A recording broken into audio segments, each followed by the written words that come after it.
નમસ્કાર મિત્રો, શું તમારી સાથે ક્યારેય એવું બન્યું છે કે તમે કોઈ પણ કોઈનને બાય કર્યો ને તરત જ પ્રાઇસ સડનલી ડાઉન થઈ ગઈ, અથવા તો માર્કેટમાં કોઈ પણ કોઈનની પ્રાઇસ ધીરે ધીરે ઉપર જઈ રહી છે ને અચાનક માર્કેટમાં ક્રેશ આવે છે ને એની પ્રાઇસ ક્રેશ થઈ જાય છે? આ થવાનું મેઇન કારણ છે માર્કેટના સેન્ટિમેન્ટ. એટલે કે જો તમે માર્કેટના સેન્ટિમેન્ટને સારી રીતે સમજી ગયા તો તમને ખ્યાલ આવશે કે કઈ જગ્યાએથી માર્કેટ રિવર્સ થઈ શકે છે. અને એટલા જ માટે આજના આ વિડીયોની અંદર માર્કેટના સેન્ટિમેન્ટને કઈ રીતે સમજવા એના વિશે હું ડિટેલ્સમાં વાત કરીશ. કારણ કે માર્કેટના સેન્ટિમેન્ટ સમજવા માટે તમારે મેઇનલી બે વસ્તુ પર ફોકસ કરવું જરૂરી છે, જેમાં નંબર 1 છે ઓપન ઇન્ટરેસ્ટ, જેને કહેવામાં આવે છે OI ડેટા, અને નંબર 2 ઉપર છે ફંડિંગ રેટ્સ. આના વિશે કદાચ તમે ક્યાંય સાંભળ્યું પણ નહીં હોય, પણ એના વિશે પણ આ વિડીયોની અંદર હું તમને ડિટેલ્સમાં માહિતી આપીશ.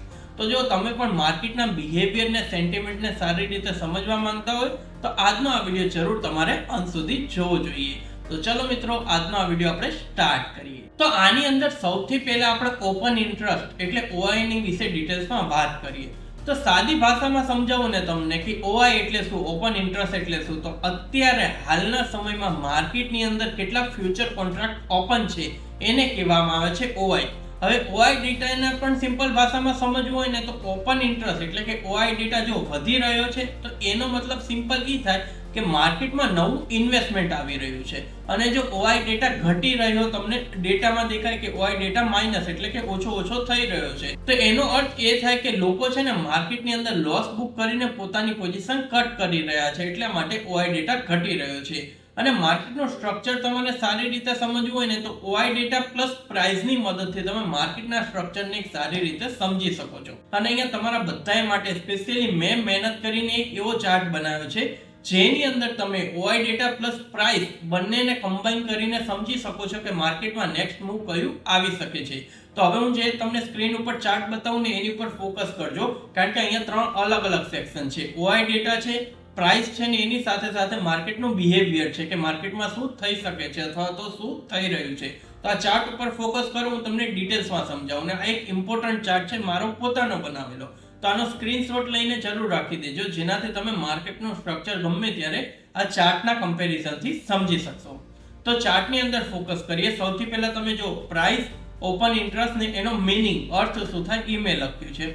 તો સૌથી પહેલા કે પ્રાઇસ વધે છે અને ઓપન ઇન્ટરેસ્ટ પણ વધે છે, એટલે કે નવા લોકો લોંગ પોઝિશન બનાવે છે, જેને કહેવાય બુલિશ માર્કેટ, કે માર્કેટ ઉપરની સાઈડ જઈ રહ્યું છે.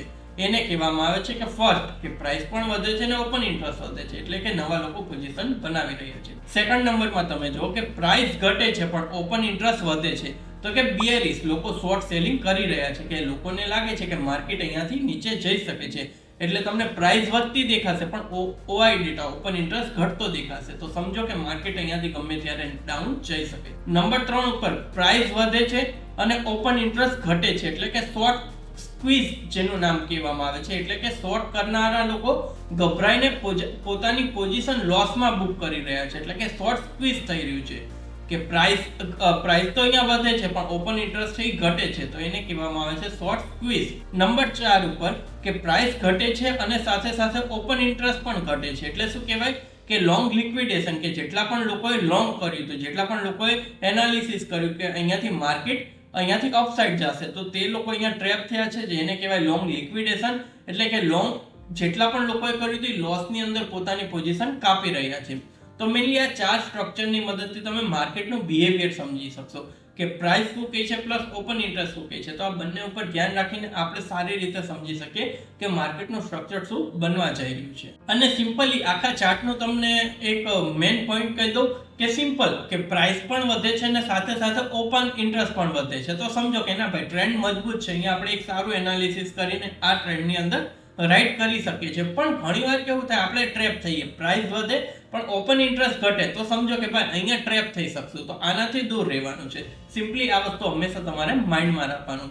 તો ચલો હવે આપણે વાત કરી લઈએ ફંડિંગ રેટ્સની, કે ફંડિંગ રેટ શું છે અને એની મદદથી માર્કેટનું સ્ટ્રક્ચર કેવી રીતે સમજી શકાય. તો બેઝિકલી ફંડિંગ રેટ્સ જેવું નામ છે એવું કામ, કે આ એક તરહની ફીસ છે, એક રીતની ફીસ છે જે બાયર સેલર્સ એકબીજાને પે કરે છે.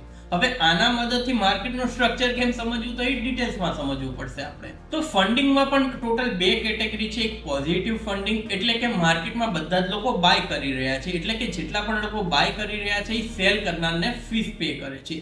એમ જ હોય છે નેગેટિવ ફંડિંગ, એની અંદર કે બધા જ લોકો માર્કેટની અંદર સેલ કરી રહ્યા છે. તો સૌથી પહેલા આ બે વસ્તુ માઇન્ડમાં રાખો. હવે આને આપણે ડિટેલ્સમાં સમજીએ. તો સિમ્પલી સમજો કે જ્યારે પણ ફંડિંગ રેટ્સ બહુ જ વધારે હાઈ થઈ જાય, કે ફંડિંગ રેટ્સ બહુ જ વધારે હાઈ ચાલી રહ્યા છે, તો સિમ્પલી એનો અર્થ એ થાય કે માર્કેટ અત્યારે ઓવરહીટેડ થઈ ગયું છે અને ગમે ત્યારે માર્કેટમાં મોટો ક્રેશ આવી શકે છે. આ એક એનાલિસિસ તમે આના ફંડિંગ રેટ્સની ઉપર પણ કરી શકો છો કે માર્કેટમાં હાઈ બહુ જ વધી રહ્યા છે ફંડિંગ રેટ, તો સમજો કે માર્કેટ અહીંયાથી ગમે ત્યારે નીચે પડી શકે છે. હવે આપણે જે પણ શીખ્યા ને એની મદદથી આપણે જે ટ્રેપ ટ્રેડિંગનો કોન્સેપ્ટ છે ને એને ક્લિયર કરી શકીએ. કઈ રીતે કે ફોર એક્ઝામ્પલ એક ચાર્ટ દેખાય છે, એની અંદર પ્રાઇસ છે ને એકની એક પ્રાઇસ ઉપર વારે ઘડીએ અપ ડાઉન થયા કરે છે.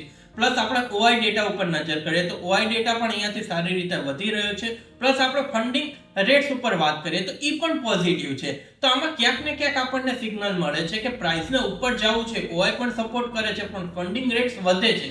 એટલે ક્યાંક ને ક્યાંક આપણા બેક એન્ડ માઇન્ડમાં હોય કે પોઝિટિવ ફંડિંગ શું હતું, નેગેટિવ ફંડિંગ શું હતું, તો આપણને ખ્યાલ આવે કે ભાઈ અહીંયા છે ને રિટેલરો ટ્રેપ થઈ શકે છે, કારણ કે અહીંયા ત્રણેય વસ્તુનું બરોબર અલાઇનમેન્ટ નથી. તો અહીંયાથી માર્કેટ ગમે ત્યારે રિટેલરોને લોંગ સાઈડ ટ્રેપ કરીને માર્કેટ નીચે આવી શકે છે. તો બધી જ રીતે તમે કોન્સેપ્ટને સમજશો ને તો માર્કેટનું સ્ટ્રક્ચર સમજવું એકદમ ઈઝી રહેશે. તો જે મેં તમને સિનેરિયો બતાવ્યો ને કે આવી રીતે થઈ જાય કે પ્રાઇસ એકની એક જગ્યા ઉપર રહી છે, પ્લસ ઓઆઈ ડેટા પણ વધે છે, ફંડિંગ રેટ પોઝિટિવ છે, તો અહીંયા ટ્રેપ થાય. તો ટ્રેપની અંદર શું થશે કે એકની એક જગ્યાએ પ્રાઇસ છે, હવે જેવી માર્કેટ થોડીક નીચે આવશે ને તો શું થશે કે આની અંદર બધા જ લોકોના સ્ટોપ લોસ હિટ થઈ જશે, કારણ કે બાય કરો તો નીચે તમે સ્ટોપ લોસ રાખો છો. પ્લસ અહીંયા લોંગ લિક્વિડેશન ક્રિએટ થશે અને માર્કેટની અંદર અચાનક એક મોટો મૂવ આવી શકે છે.